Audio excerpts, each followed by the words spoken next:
Comment rencontrer des combattants islamistes proches d'Al-Qaïda, l'organisation de Ben Laden? La mission est quasiment impossible. Les journalistes qui ont essayé d'entrer dans leur sanctuaire n'en sont pas tous revenus. Pourtant, il existe un endroit où il est possible de les approcher, le Tibesti, une région isolée au cœur du Sahara, au nord du Tchad. Là-bas, un redoutable émir surnommé El Para et une quinzaine de fanatiques ont été capturés par des rebelles toubous. Je connais un de ces chefs toubous depuis plus de 20 ans, depuis les premières guerres du Tchad. Il s'appelle Adoum et lui seul peut m'amener jusqu'à El Para, le Ben Laden du désert.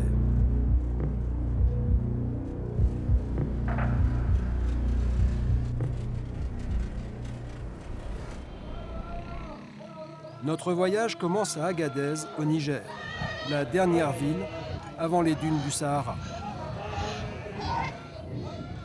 Ici, on croise des bergers, des commerçants, mais aussi des espions et des trafiquants. C'est dans ma chambre d'hôtel, à l'abri des regards, que je prends contact avec Adoum. Oui, ça va bien, et toi? Où es-tu? On est à 100 km de Kawa. Tu es ici vers quelle heure? Certainement dans le courant d'après-midi, hein? D'accord, ok. À tout à l'heure, tiens.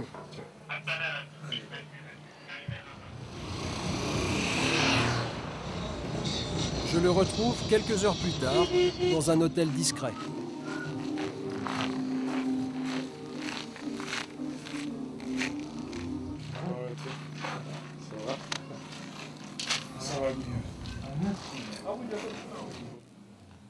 Il est venu avec un de ses compagnons d'armes, un rebelle toubou lui aussi prénommé Adam. Les deux hommes combattent le président tchadien Idriss Déby depuis plus de 10 ans. Ils acceptent de nous servir de guide.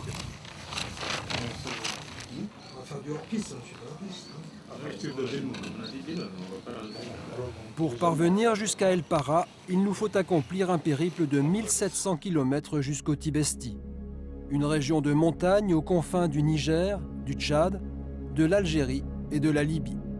En chemin, il faudra éviter les mines et surtout les patrouilles de l'armée qui n'auraient aucune pitié pour nos deux guides.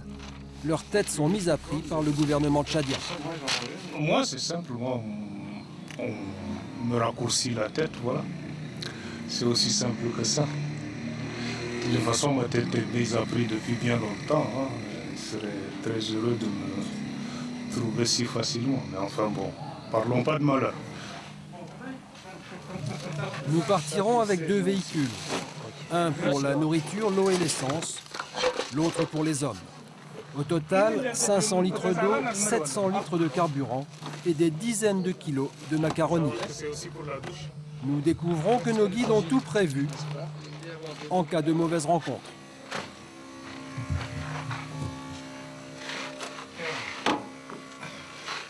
Dis-moi, si on tombe sur une patrouille, qu'est-ce qu'on dit? Les touristes?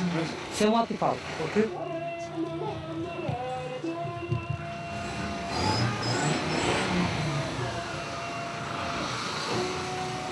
Nous profitons de la prière du soir pour filer discrètement.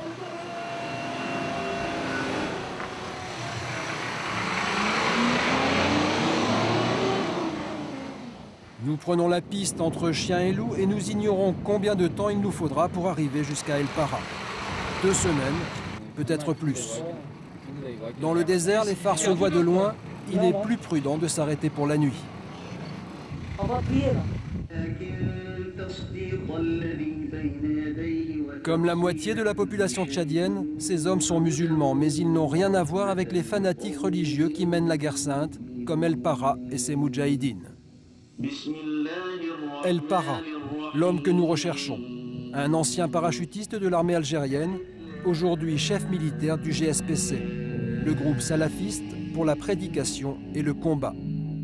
Le GSPC, qui a fait allégeance à Al-Qaïda, figure sur la liste noire publiée par le département d'État américain.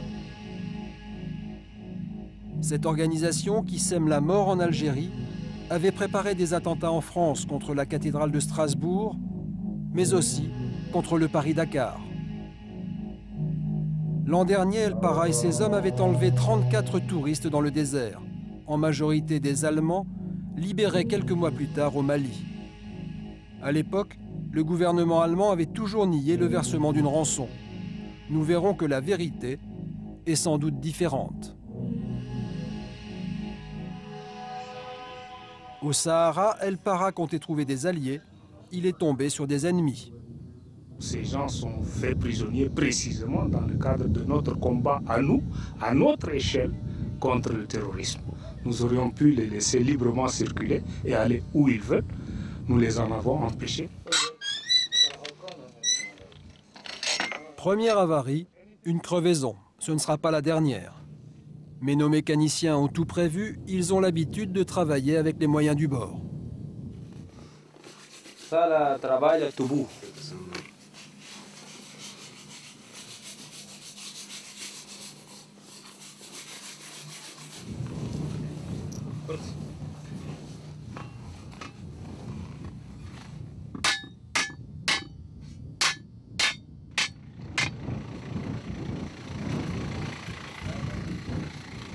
Deux heures plus tard, nous reprenons la piste.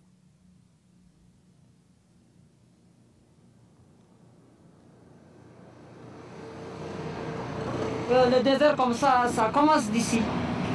C'est le désert avec du sable. Le désert avec des sables et des dunes. Les dunes du Ténéré, la partie la plus sablonneuse du désert. Pour éviter les risques d'enlisement, nous décidons de rouler de nuit. Avec la moiteur, le sable devient plus dur.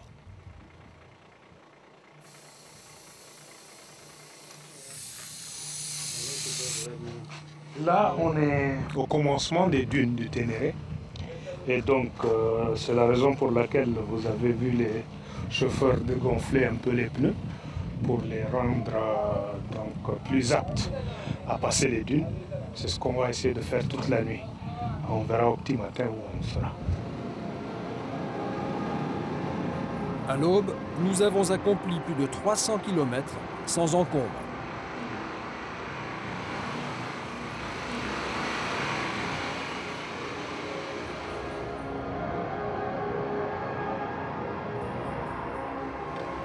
Au troisième jour, une oasis. Nous en profitons pour nous ravitailler en eau fraîche.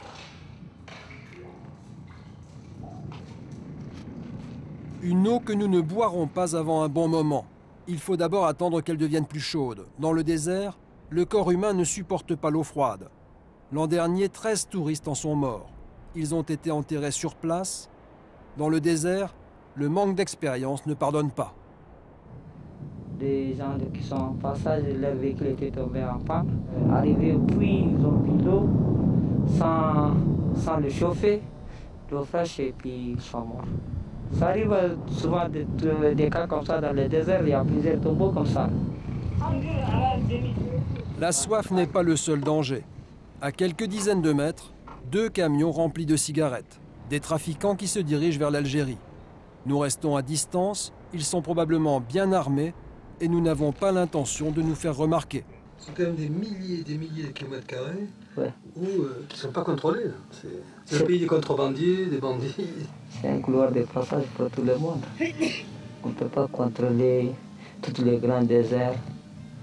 Tout le monde peut passer, du Soudan jusqu'en Mauritanie. C'est d'ailleurs pour cette raison que les Américains craignent que cette immense région devienne une zone de repli pour les terroristes, comme celle installée par Ben Laden à la frontière du Pakistan. Mais pour nous, la route est encore longue. On a fait un tiers, il faut compter qu'il y a encore 2 tiers. Il ne faut jamais être pressé dans le désert. Il fallait comme les chameaux, calmement.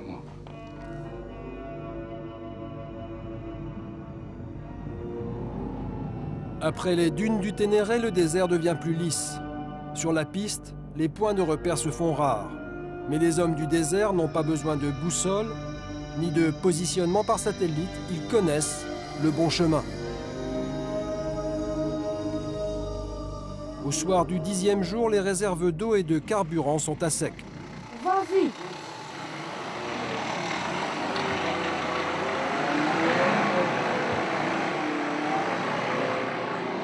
Nous cachons notre voiture dans la palmeraie d'Irkou, la plus grande palmeraie du Niger. Nous sommes à proximité d'un village, il faut rester discret. On va se faire passer pour de bons touristes. Les chauffeurs partiront avec la deuxième voiture. Le chargement a été vidé pour ramener des puits d'essence.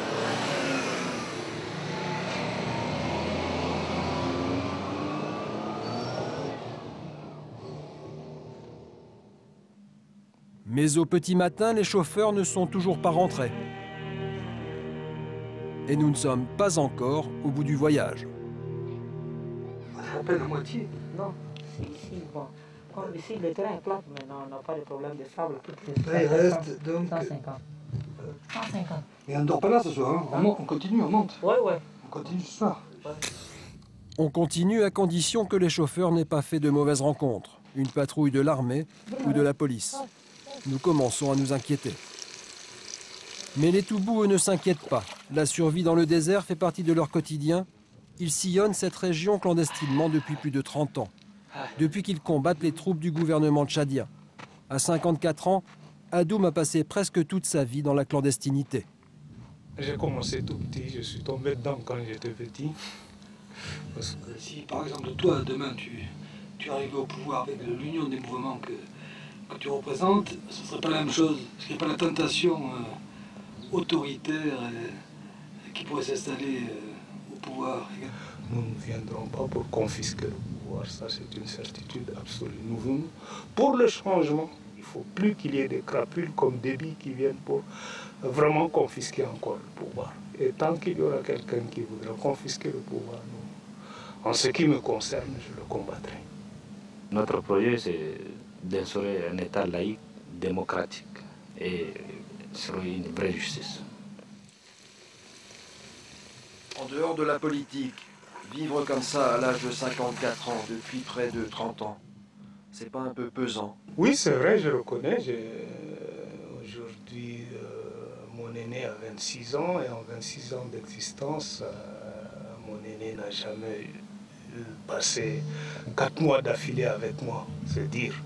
Mais je ne regrette pas, parce que c'est un choix que j'ai fait. Et s'il était à refaire, je recommencerai. Une vie entière au service d'un idéal.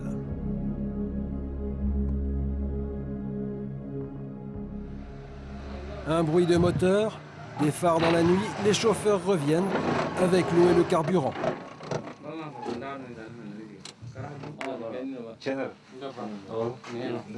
Au bout de 24 heures, on commençait à désespérer. Un jour Ah, qu'on attend. 24. Oui, c'est trop, hein. Oui. Never interdit de quitter. Ah bon? Oui. Police? Oui. Il y en a une batterie. Never. Ah, Oui.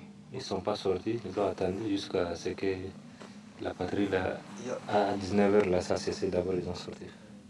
Pour cette nuit, notre départ est compromis.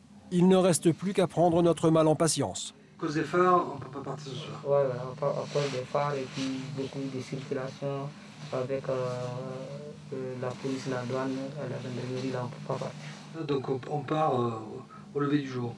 Ouais.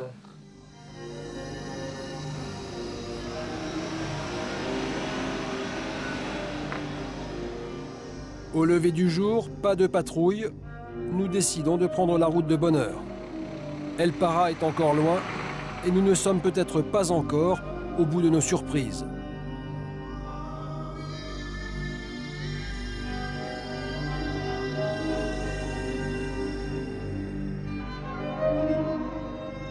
Le soir, la chaleur descend enfin. 30 degrés, 20 de moins que dans la journée.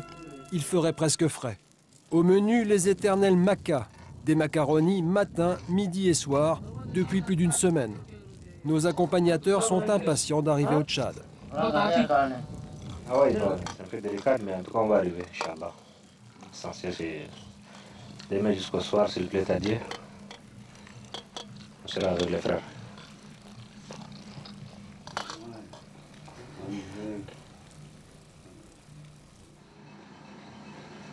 « 5 heures du matin. À partir de maintenant, il faut rester sur ses gardes. Le Tchad est devant nous plein est. Adoum appelle les chefs rebelles. L'armée tchadienne patrouille dans les parages. Ce sont ses ennemis jurés. Il ne veut prendre aucun risque. Je viens d'établir une liaison, donc tout est bon pour le moment. On va essayer de changer un peu d'itinéraire. C'est maintenant prendre quelques précautions que d'usage, hein, disons, mais pour éviter toute surprise désagréable.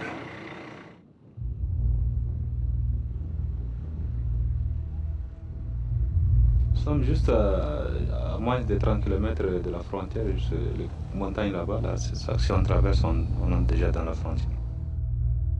Derrière ces montagnes, le Tchad.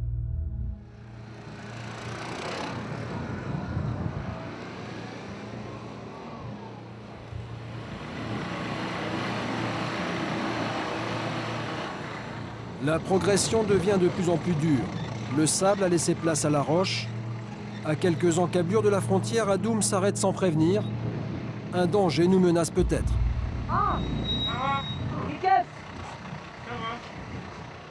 En fait, il tient à nous montrer quelque chose. Des peintures rupestres. Ça, c'est des vaches. L'autre, c'est un chameau. Nos ancêtres, peut-être.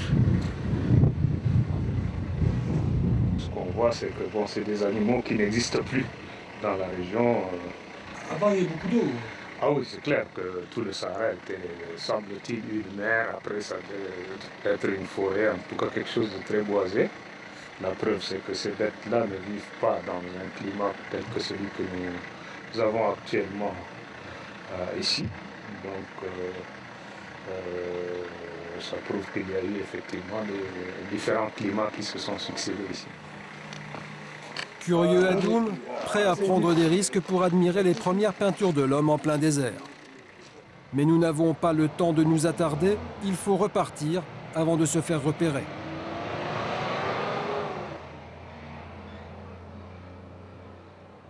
Ici, pas de barrière ni de poste de douane, pourtant la frontière est bien là. Oui, nous sommes enfin arrivés au Tchad. Maintenant, voilà, on est dans le territoire tchadien. Nous redoublons de prudence, pas question de rouler à découvert. On va essayer d'éviter les terrains complètement nus, plats, à l'extérieur. Ça va nous ralentir vachement. Mais pour la sécurité, c'est la meilleure façon de progresser. Les patrouilles de l'armée tchadienne rôdent dans toute la région. Pour les éviter, Adoum décide de faire du hors-piste en passant dans des oueds asséchés. Un parcours caillouteux qui fait souffrir la mécanique. Un amortisseur vient de rendre l'âme. Adoum vient de repérer des traces de pneus suspectes. Apparemment, il y a un convoi d'une douzaine de véhicules qui est passé il y a moins d'une semaine dans tous les cas. Et bon, ça peut être tout aussi bien une relève qu'une patrouille ennemie. On a pensé qu'il se serait peut-être planqué quelque part dans le caillou, mais apparemment non. Donc on poursuit calmement notre chemin. Calmement, mais ici, la première embuscade peut être fatale. Aucun abri pour se cacher, aucun moyen de repli. Au 9e jour de piste, malgré les détours, les pannes et les crevaisons, nous avons parcouru près de 1500 km. El Para et les salafistes ne sont plus très loin. Bon, c'est bon, on avance. C'est les canyons qui nous retardent. Mais les canyons, c'est la sécurité. Oui. Parce que ça empêche les troupes gouvernementales ou les Libyens de nous voir. Si on coupe à travers le désert, la poussière, ils peuvent nous voir de très loin. Pour nous, je pense que ça ira, ça devrait aller. S'ils ne tirent pas les premiers, ça ira. Si, pour nos camarades, ça peut être très très grave. Par chance, nous ne croisons aucune patrouille hostile. Dans les phares, des hommes en armes. Ce sont les rebelles Toubou. Nous sommes en sécurité. Le premier poste important du mouvement.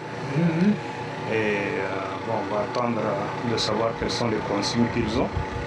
Je pense qu'on va passer la nuit là. On est en de bonnes mains.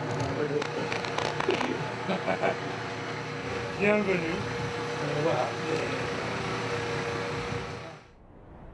Le Tibesti, au Tchad, un désert montagneux grand comme la moitié de la France. Les rebelles Toubou occupent cette région depuis 8 ans. Ici, ils ne craignent personne, ils se déplacent et s'entraînent à leur guise. Et ils ne sont pas peu fiers de le montrer devant la caméra. C'est fini quoi? Ouais.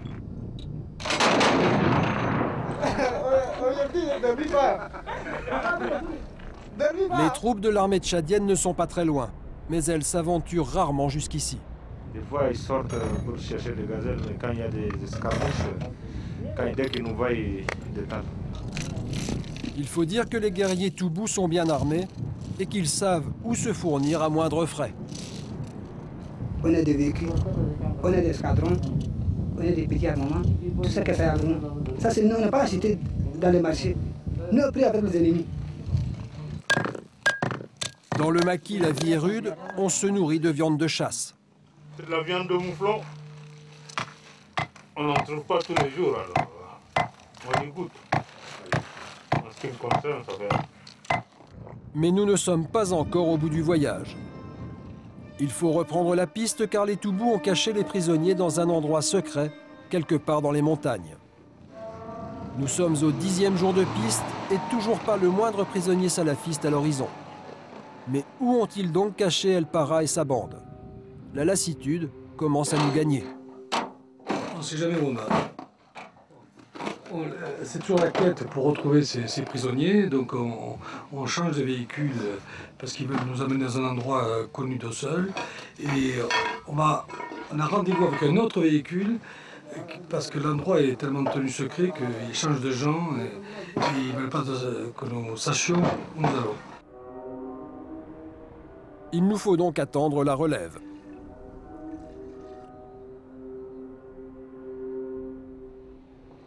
Elle arrive 24 heures plus tard.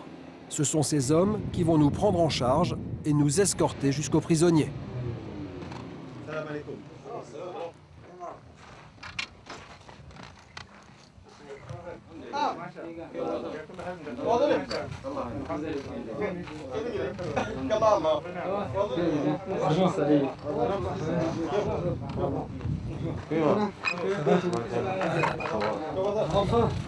Enfin, comme tu dis.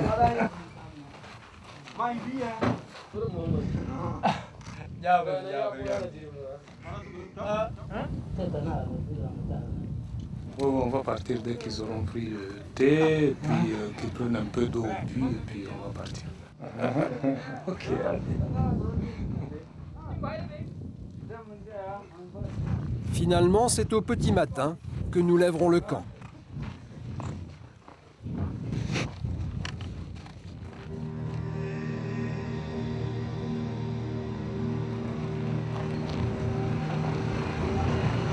Nous ignorons où ces guerriers Toubou nous emmènent, mais apparemment, leurs prisonniers salafistes sont gardés dans une région très difficile d'accès.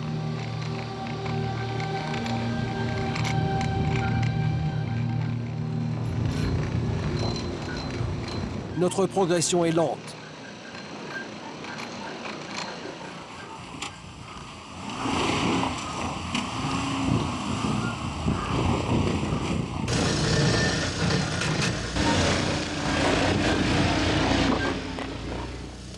« 5 km/h de moyenne et le risque de sauter sur une mine posée par l'ennemi.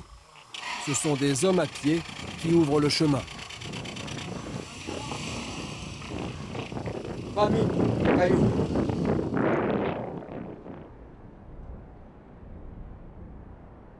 Après plusieurs heures de piste, nous passons à portée de canon de Bardaï, le chef-lieu du Tibesti tenu par l'armée tchadienne. Une action commando des soldats gouvernementaux est toujours possible.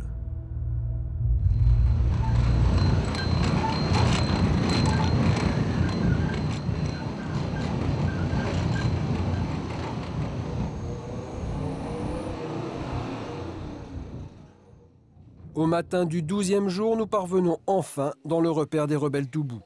Mais toujours pas de traces d'El Para et de ses salafistes.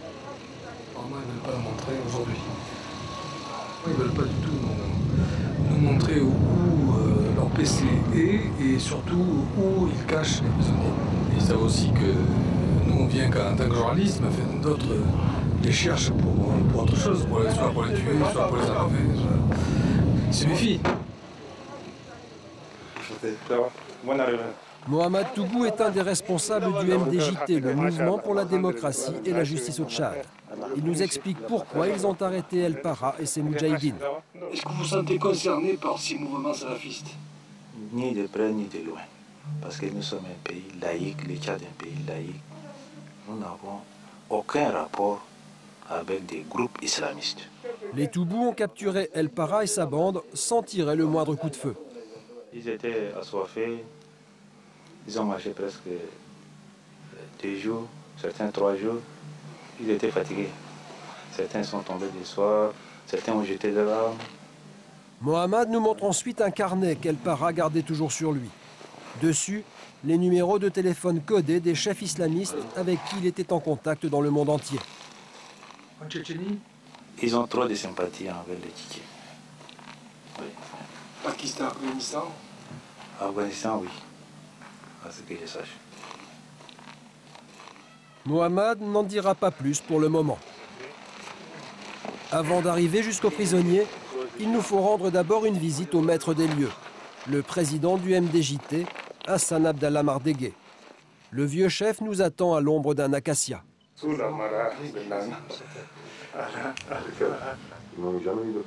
Depuis près d'une décennie, cet homme contrôle la presque totalité du Tibesti. Vous êtes les premiers journalistes à parvenir jusqu'à nous, et je vous en remercie. Nous combattons l'injustice. Le terrorisme est une grande injustice. C'est pourquoi nous le combattons. Nous n'avons aucun rapport avec les salafistes. Quelle est leur idéologie? Personne ne nous a dit quelle est la nature de leur combat. Nous avons informé tous les pays qui ont des problèmes avec ces salafistes que nous sommes déterminés à leur remettre. À l'Allemagne, l'Algérie ou à n'importe quel pays qui les voudra. L'entrevue a été courte. Nous allons enfin pouvoir rencontrer les détenus.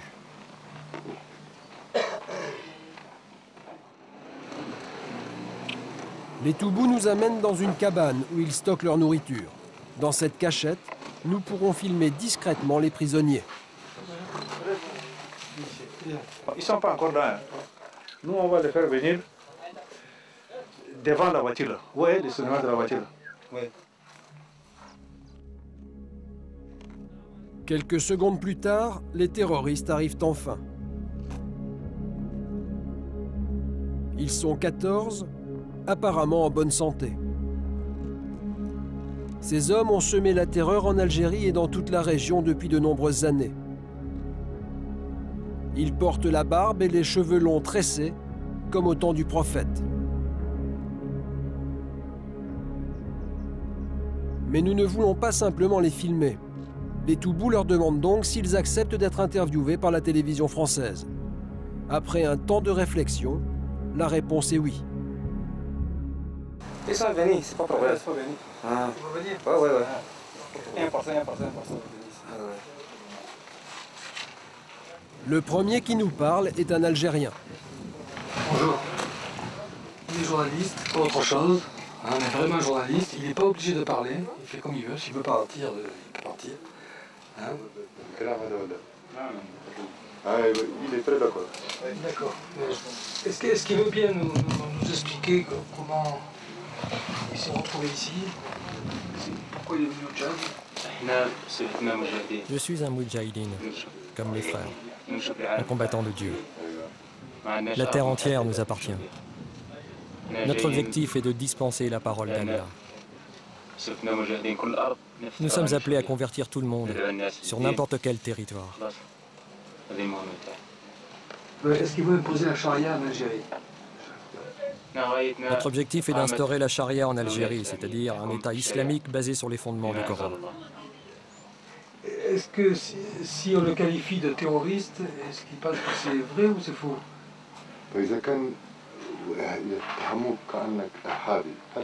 Terroriste? Je ne suis pas un terroriste. Je prêche la bonne parole, comme au temps du prophète. Un bon prêcheur qui n'aurait rien à voir avec le terrorisme et encore moins avec l'enlèvement des touristes allemands il y a un an. Je n'étais pas présent lors de leur enlèvement. Ce n'est pas moi qui ai pris la décision de les enlever. Ce sont mes supérieurs. Comme lui, tous ses compagnons vont tenter d'atténuer leur implication dans le terrorisme international. Mais je sais de quoi ces hommes sont capables et je veux lui poser une dernière question. S'il m'avait rencontré en Algérie, qu'est-ce qu'il m'aurait fait? Dieu seul le sait. Un sourire et une réponse qui laissent peu de doute.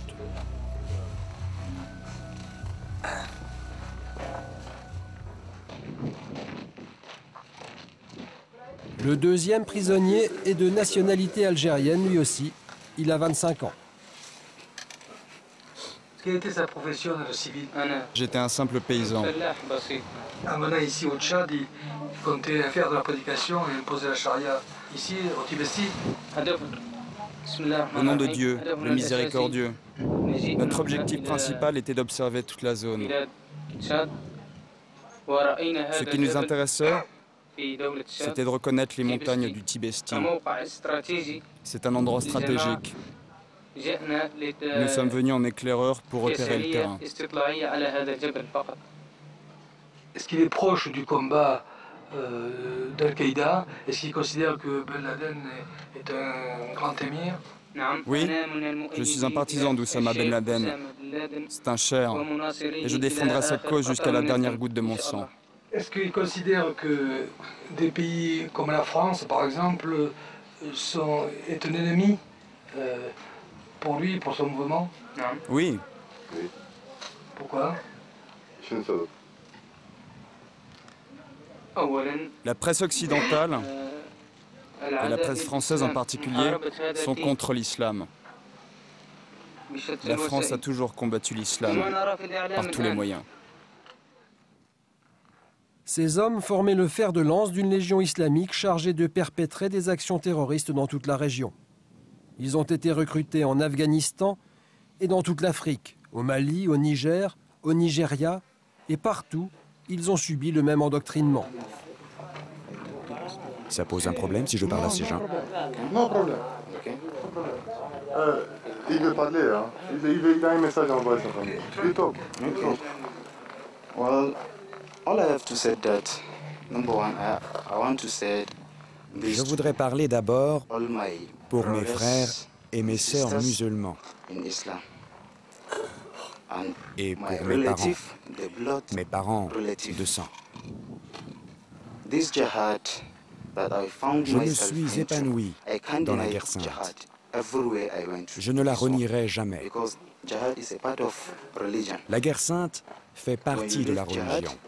Et si tu arrêtes la guerre sainte, c'est comme si tu arrêtes une partie de la religion. Je suis musulman et j'appelle tous mes frères et sœurs musulmans à suivre la voie des salafistes et pas celle des mécréants. Suivez-la en observant ses règles et ses préceptes. C'est tout ce que je voulais dire à ma famille. Un autre prisonnier, un Mauritanien, profite de la caméra pour montrer que sa captivité n'a pas entamé sa ferveur.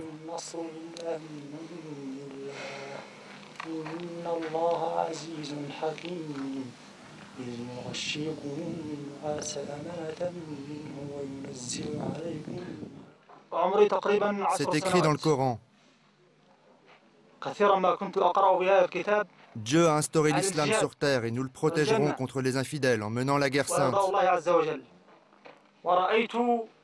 Il y a un passage dans le Coran qui dit « Ceux qui défendent la lumière de Dieu seront touchés par la lumière de Dieu. » Cette lumière que les mécréants détestent. Écoute, merci. Dis-moi, lui c'est un responsable? Je l'invite à se convertir à l'islam. Il vous demande de vous convertir dans la religion musulmane. J'ai la mienne, je la garde. Il a déjà une religion? Chrétien? Chrétien, je reconnais que tu es un homme civilisé. Je t'invite à lire les versets sur la création de l'univers qui sont dans le Coran. Bon, allez, c'est bon, calme-toi. On va s'arrêter là.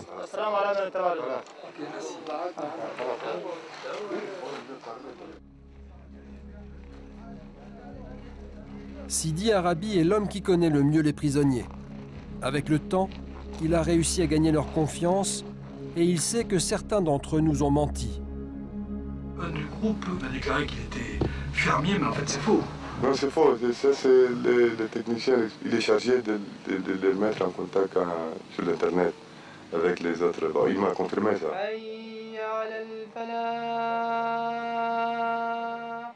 Dans le désert, grâce aux ordinateurs, ils arrivaient à passer des messages. À passer des messages avec les autres groupes religieux intégristes dans le monde, tel qu'en Tchétchénie, en Afghanistan.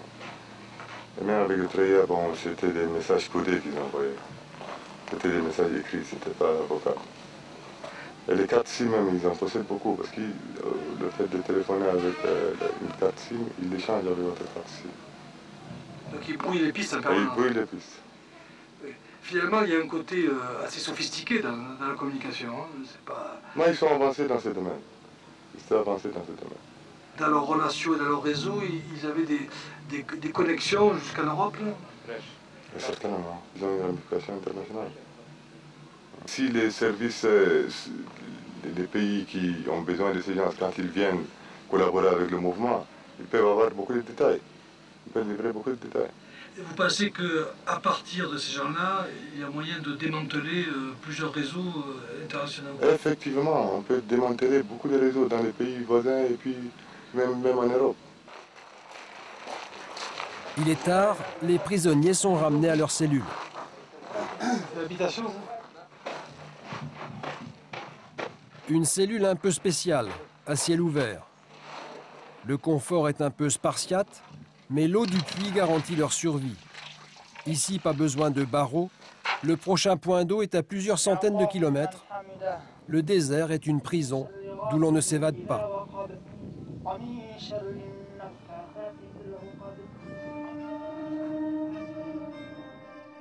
Nous avons vu les prisonniers, mais toujours pas leur chef.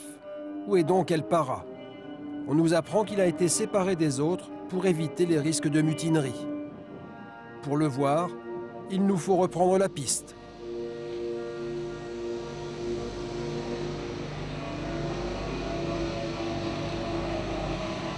Trois jours de poussière sous un soleil de plomb.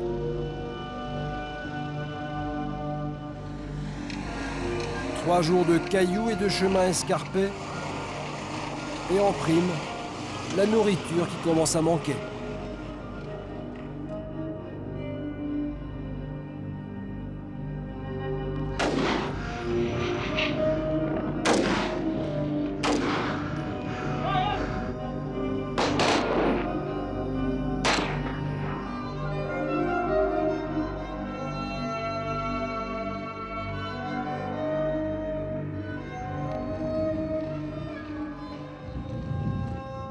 Améliorer l'ordinaire.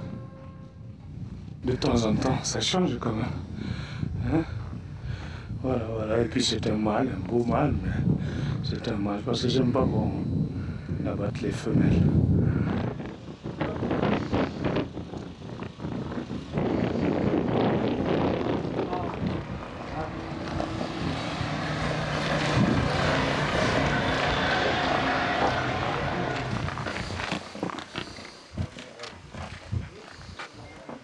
Ce soir, et pour la première fois depuis longtemps, les guerriers Toubou mangent de la viande avec le riz. Un vrai dîner de gala.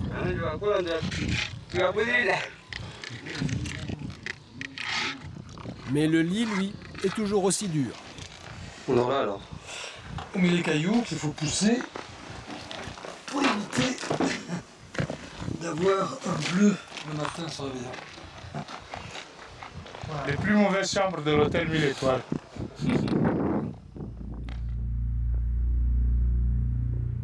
Au matin du 14e jour, nous allons enfin rencontrer l'émir du désert. Il est gardé dans une des failles de la montagne.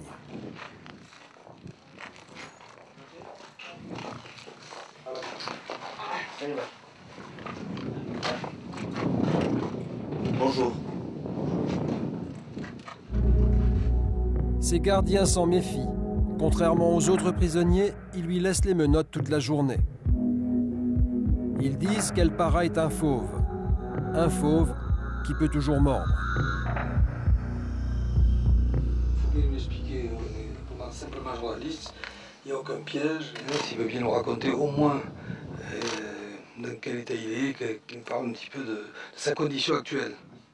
On ne m'a pas informé de votre arrivée. Je ne me suis pas préparé. J'aurais aimé avoir les questions à l'avance, mais ce n'est pas un problème. Je suis d'accord pour vous parler. Est-ce qu'il peut nous dire d'abord qui il est? Je m'appelle Abou Edara Abdarazak Alamari Alouarassi. Je suis né à l'est de l'Algérie, en 1968.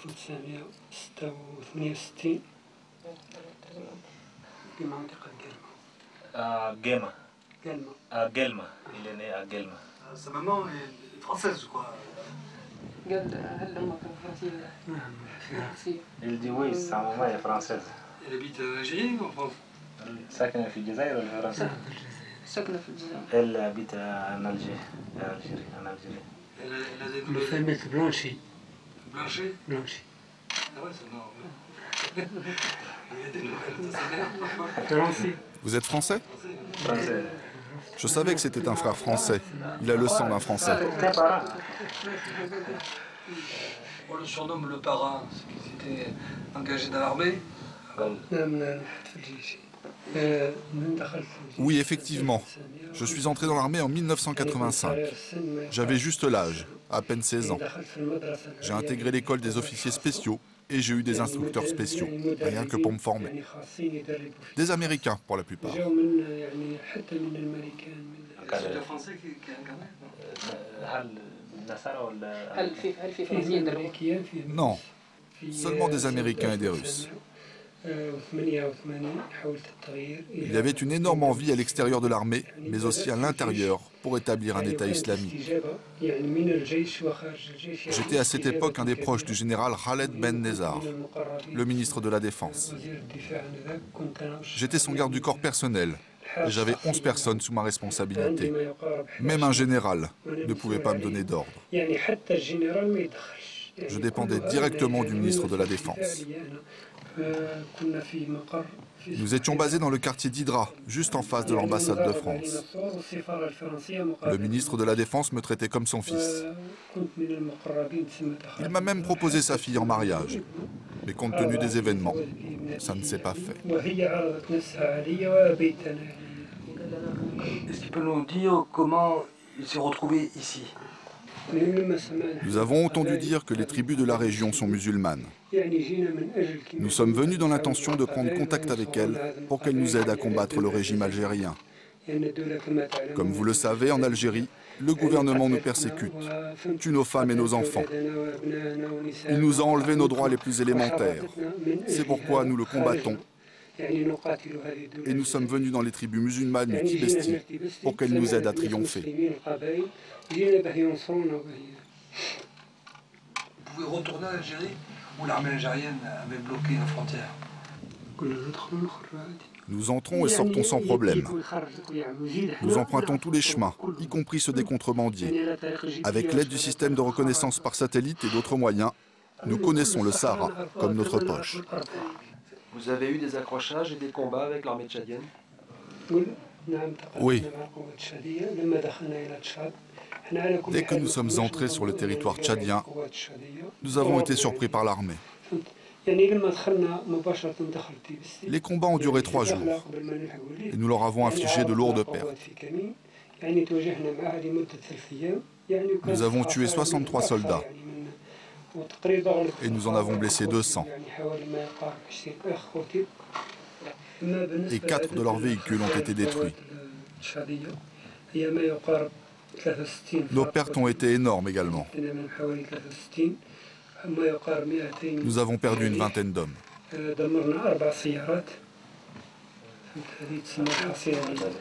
Eux, le groupe salafiste, ils étaient combien au départ, qu'ils se soient accrochés avec les gouvernementaux? Au départ, on était un peu moins de 50. En ce qui concerne la rançon donnée par le gouvernement allemand, qu'est-ce qu'il en a fait?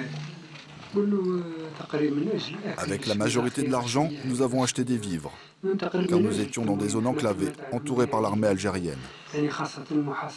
Nous avons survécu grâce à ces vivres, qui constituaient notre stock alimentaire. Nous ne sommes pas des pillards ni des bandits, comme les gens ont pu le dire.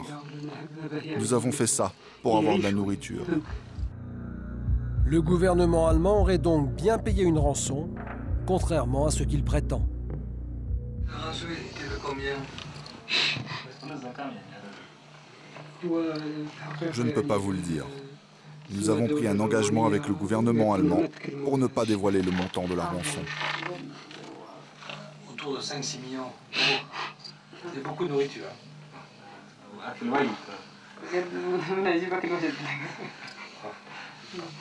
Bien manger dans le désert.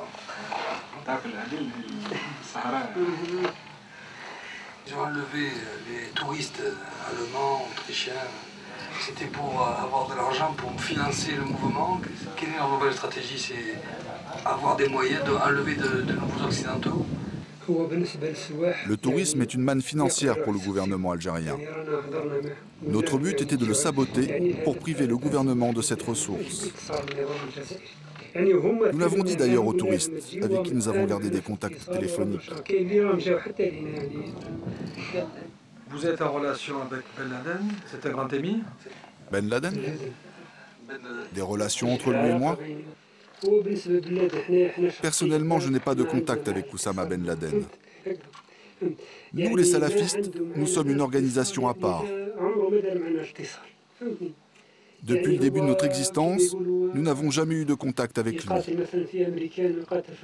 Il combat les Américains et les Occidentaux.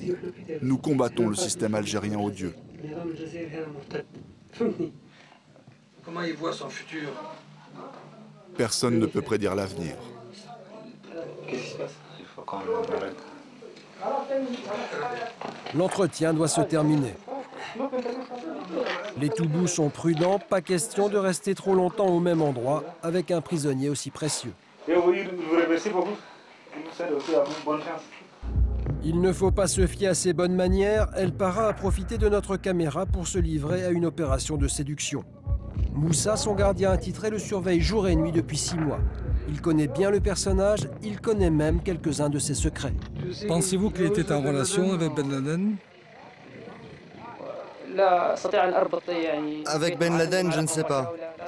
Mais je sais qu'il est en contact avec le docteur Al-Zawahiri, le bras droit de Ben Laden. Le docteur Al-Zawahiri serait, selon lui, entre les frontières de l'Afghanistan et du Pakistan. Ils ont eu des conversations téléphoniques. Il l'a même appelé quelques jours avant que nous l'arrêtions. Ils avaient promis de se rappeler. Vous a-t-il dit quelque chose à propos des attentats de Madrid?